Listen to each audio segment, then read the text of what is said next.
Miguel Don Gil nos acompaña por Zoom desde España y hablamos de este nuevo reordenamiento mundial, esta nueva geopolítica. Yo diría que después del 2019, después de la pandemia del coronavirus, el mundo cambió completo y fue como un detonante.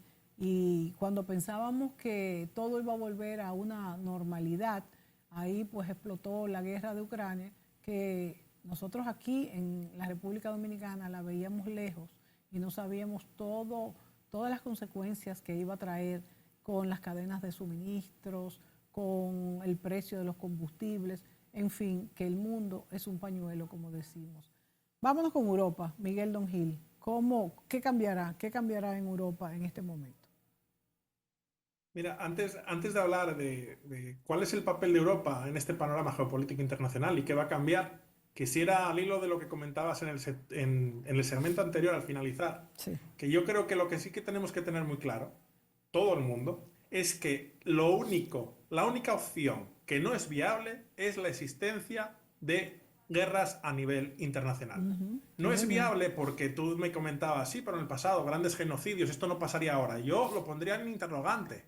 Y digo que lo pongo interrogante porque hoy en día las armas con Sí. inteligencia artificial, los drones, tienen una capacidad quirúrgica para acabar con los objetivos. Y si uno dice, bueno, si son tan eficientes, pueden acabar con un objetivo determinado. Un general, una persona determinada y acabar una guerra. Sí, pero si se decide que el objetivo determinado es acabar con la población de una región y Claro. se acaba quirúrgicamente con toda la población, hoy en día se tiene mayor capacidad para acabar de manera, eso sí, muy eficiente con la población del mundo. Entonces yo creo que la única posición que no es viable ni contemplable, como se está haciendo en parte en Europa ahora, de que hay que rearmarse, etcétera, es la de ir a la guerra. De nadie contra nadie. Porque en esta guerra, y lo hemos visto en Ucrania, se ha vivido en Ucrania, si el frente ya no es un militar contra un paramilitar disparándose, son drones o son misiles de largo alcance. Entonces, esta posición militar, armamentística, hay que evitarla. ¿Que hay que tener armas para defenderse? Cierto. Pero el pensar en ir a una guerra, yo creo que perdemos todos. Perdería Europa, si avanza una guerra en Europa, y pierde el mundo en general, sea allá donde haya conflictos. Y Totalmente dicho de acuerdo. esto, sí. Y dicho esto, quisiera hablar de cuál es el papel de Europa, esta vieja Europa, se dice la vieja Europa, ¿no? El viejo continente y también que está viejo por edad, ¿no? Y está casi entrando en crisis, ha entrado en crisis, podemos decirlo. Pues, ¿cuál es el papel de Europa en este panorama complejo que estamos hablando tú y yo, Mónica? En primer lugar, la dependencia. Es algo que caracteriza a Europa. Europa depende en muchos sentidos, ya no de alianzas políticas o de, por ejemplo, en materia de seguridad con la OTAN y con Estados Unidos, sino que también depende de muchas cosas. Por ejemplo, Europa no es autónoma a nivel de suministros de energéticos. Tiene que recurrir a Rusia, tiene que recurrir a Oriente Próximo, tiene que recurrir a alianzas porque en sí mismo, en territorio europeo, no hay suficiente energía. Y sin energía no se mueve nada. Ni la industria, ni la economía, ni se puede mantener el estado del bienestar, ni nada que se le aparezca. Entonces, Europa Ujú. ocupa una posición dependiente a nivel de tener que recurrir a alianzas internacionales para protegerse, como el caso de la OTAN, o también depende a nivel económico y de aprovisionarse de energía. Otra característica de Europa en este panorama internacional que hemos visto, pues la existencia de un aumento de la división interna. Si la Unión Europea y la Comunidad Económica Europea había sido el gran éxito, el ponerse políticamente todos los países europeos en unión, con alguna excepción, por ejemplo, en lo económico en el caso de Inglaterra, Sí. el sacar una moneda única que se pretendía controlar y velar por el gasto para que no hubiese despilfarro, el mantener una política de defensa común y otra serie de cuestiones, pues a pesar de que se iba hacia una unidad muy fuerte y parecía que estaba dando éxito en las últimas décadas del pasado siglo XX, pues se está demostrando como hay mucha división interna. Cada vez es más difícil que se pongan de acuerdo los diferentes países de la Unión Europea. no son fácilmente aplicables los dictámenes de la Unión Europea y hay mucha diferencia entre los países miembros. Y es muy difícil, por tanto, adoptar una política exterior común y efectiva. Esto es un problema muy grande. Luego, en el poder económico, aunque podríamos decir que Europa sigue siendo una potencia económica, debemos decir que cada vez le cuesta más competir a nivel económico, porque frente a en los grandes bastiones de Estados Unidos, de Rusia, de China, pues ser competitivo en Europa es complejo. También tenemos que tener en cuenta que muchos de los derechos y beneficios sociales, que son uno de los grandes logros de Europa, el estado del bienestar, hacen que sea complejo ser competitivo, porque Claro. los derechos de los trabajadores, Ujú. la seguridad social, Sí. toda una serie de cobertura por enfermedad y todas estas cuestiones, que es a eso a lo que deben aspirar todos los países, es cierto, pero todo esto hace que sea más caro y se hace que sea menos competitivo ante una economía libre de mercado. Entonces, aquellos otros países, como pueda ser Rusia, como pueda ser China, donde no haya tantos beneficios sociales o quizás ni existan, pero aunque esto es malo desde un punto de vista bueno, de atender a la población, desde un punto de vista económico, es mucho más efectivo. Entonces, es difícil que pueda competir con, con los parámetros que tiene a nivel económico, es difícil que pueda competir Europa. Luego tendríamos que hablar de fenómenos tan interesantes en la economía como, por ejemplo, el desarrollo de la inteligencia artificial. La inteligencia artificial se está desarrollando en el ámbito de Estados Unidos, China ya tiene su contraparte, una inteligencia artificial propia, y hay grandes desarrollos.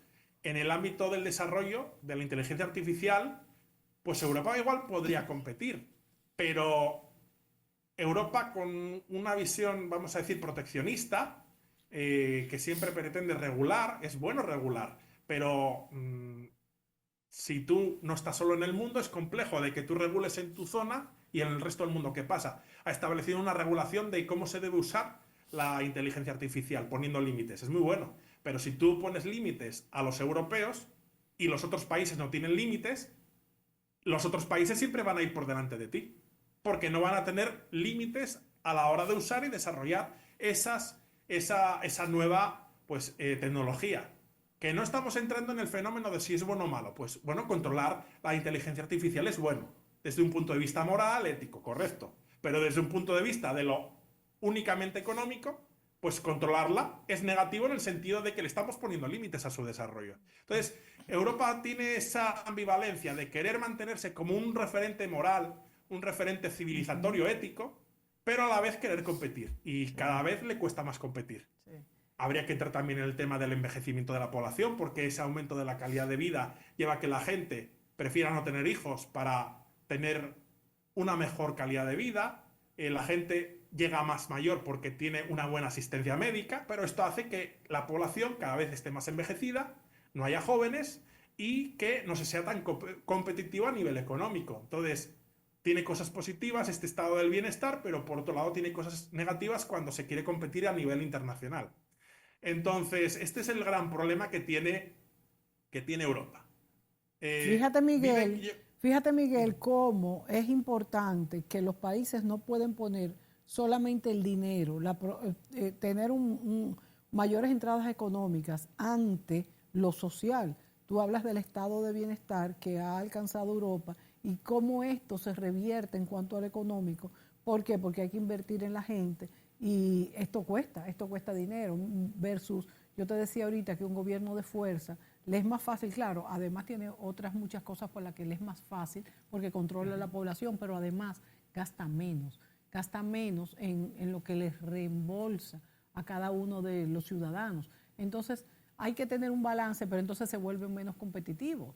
Entonces, es un círculo vicioso que a menos competitivo, menos puedes invertir y hay un envejecimiento de la población y menos gente coopera en la seguridad social y puede desequilibrarse el sistema, en este caso el europeo, que es el más ecuánime, vamos a decir, en cuanto a derechos y lo que le devuelve a la población. Y esto puede ser que esté pasando en Europa en este momento. Mira, otro ejemplo del intento de Europa de reglamentar, de controlar, y que luego entra con un horizonte internacional donde esto no se hace y entonces no se puede ser competitivo, Claro. es el hecho de que se está en proyecto y en principio han dicho que estará para octubre.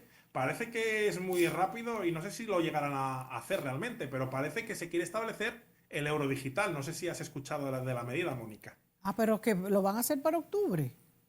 O sea, Han que dicho, sí, es tan sí, rápido. oficialmente se ha dicho que para octubre. Primero, a mí me Wow. parece que no se tiene la tecnología como para en tan poco tiempo tenerlo habilitado. Y luego el euro digital supone, como, bueno, están las criptomonedas, Sí. y entonces imitar ese sistema de las criptomonedas para gestionar un euro digital. Pero el Wow. euro digital no es que sea un número, es decir, ya no hay dinero en papel y entonces solo un numerito. No, es más que eso. Es aplicar el modelo que se usa en la blockchain Wow. eh, para que esos euros digitales se expiden desde el Banco Central Europeo, tengan una trazabilidad, se saben de quién son, de qué ciudadanos son, en qué lo usa, en qué no lo deja de usar, qué Dios ahorro mío. tiene. O sea, que entra en una especie del gran hermano, ese estado que todo lo sabe, llega a su pleno apogeo.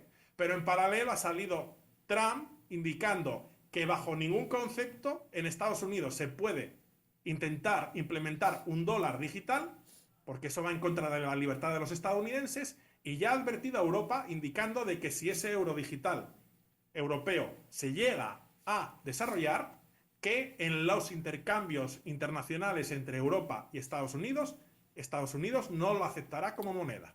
Wow, Así que no sé yo si Europa tendrá que repensarse la idea, pero en eso se está. pero no sabía que era una idea tan terminada de parte de Europa. Y yo creo que, aunque pudiese ser que exista un euro digital, pero no que obligar a la población que todo tenga que pasar por ese filtro, porque eso de verdad que las libertades individuales las anula. Sí, Wow, es que interesante. es dinero que está totalmente controlado y se saben que se usa, entonces uno puede decir, bueno, pero si no vas a hacer nada malo. No, no, pero no estamos hablando de usarlo para, yo qué sé, para comprarse un arma si es Claro, ilegal o lo que sea. Es claro. que hasta si tú vas a comprar, yo qué sé, algo al supermercado, se va a saber en qué lo has gastado exactamente. Es que no, O con quién tú te eso sería reúnes o dónde vas. convertirnos en robots. Es verdad que con las tarjetas de crédito pues todo está ahí, porque Sí, también es verdad, pero no sé, es que no hemos llegado a ese estadio todavía, porque pensándolo bien, con la tarjeta de crédito está todo lo que uno gasta y cuánto es y en cuándo y cómo y a qué hora, o sea, pero no sé, es chocante que esto pase. lo más chocante en este caso es eso, que públicamente se ha dicho que está previsto que esté para octubre de este año. Entonces, Dios eso yo mío. creo que, no sé si lo han dicho por error o luego tendrán que cambiar de opinión, pero yo creo que o que se alargue o que por el camino se den cuenta de que no lo van a aceptar a nivel internacional y tener que abandonar la idea. No lo Bueno, sé qué pasará, pero eso es lo creeré sorprendente. cuando lo vea, porque la verdad es que no lo creo, no lo creo. Es complejo, pero es surrealista eso, el grado de información que puede tener esta moneda, ¿no? De Mm, saberse exactamente en qué se ha gastado y no. Es un tema que entra dentro ya de lo ético, ¿no? Hablar hasta qué punto, aunque se claro, use para cosas normales, para comprar, para las cosas de la vida diaria, es lícito de que el Estado sepa hasta el último céntimo que uno gasta en qué lo gasta o con quién lo no. gasta. Eso entra dentro ya de ya valorarlo éticamente y moralmente, Y ¿no? lo más peligroso es que aparecen mentes brillantes, brillantes, que nos van a decir que lo estamos gastando mal y que ellos van a reestructurarnos el gasto individual y a eso es que me También. refiero que sería terrible, porque a lo mejor una mente brillante, bueno, algo que por ejemplo sería bueno, que yo estoy consumiendo comida chatarra que no consumo ya, gracias a Dios, y que eso está, o sea, no le pueden cortar la libertad a una persona, aunque sea por su bien, no puede ser. Entonces, Hay una cosa, hay que tener en cuenta, el éxito de la blockchain es que es totalmente descentralizada, sí, claro. totalmente auditable y no tiene una cabeza única, Ujú, atención. ujú, Y por eso ha sí, tenido tanto éxito, claro, porque es claro. fiable y entonces por eso la gente sabe que se puede invertir, porque esa moneda no se puede ni modificar, ni se va a devaluar, ni destruir. Pero es que esta blockchain aplicada a un banco central, como el caso del europeo, sería que tendría una cabeza. Y la cabeza tendría el poder total de control hasta decir, bueno, pues Si a usted le han sobrado 100 euros y como no los ha usado es porque no le hacen falta, que vuelva para acá y hace bluff y desaparece. Mira, Hasta y eso. hay mentes brillantes que pueden ocurrírsele eso, ¿eh? O sea que hay que tener cuidado. Y socializar todo el capital de la gente, todo eso puede pasar. Realmente, no sé, estamos viviendo tiempos novedosos y yo creo que hay que vivir muy prudentemente, expectante a lo que pasa e ir analizándolo porque no sabemos qué puede ocurrir. Fíjate, cuando estábamos en la pandemia, que parecía que había una especie de hermandad o fraternidad internacional, todos los países nos queríamos, nos ayudábamos, pensábamos, ojalá cuando acabe la pandemia y podamos viajar al exterior, abrazar a nuestros amigos y seres queridos. Si a alguien nos hubiese dicho que justo después de la pandemia Claro. se iba a llegar una guerra internacional, en el caso de Ucrania, y que íbamos a estar al borde de una guerra mundial, nadie se lo creería. Y pasó.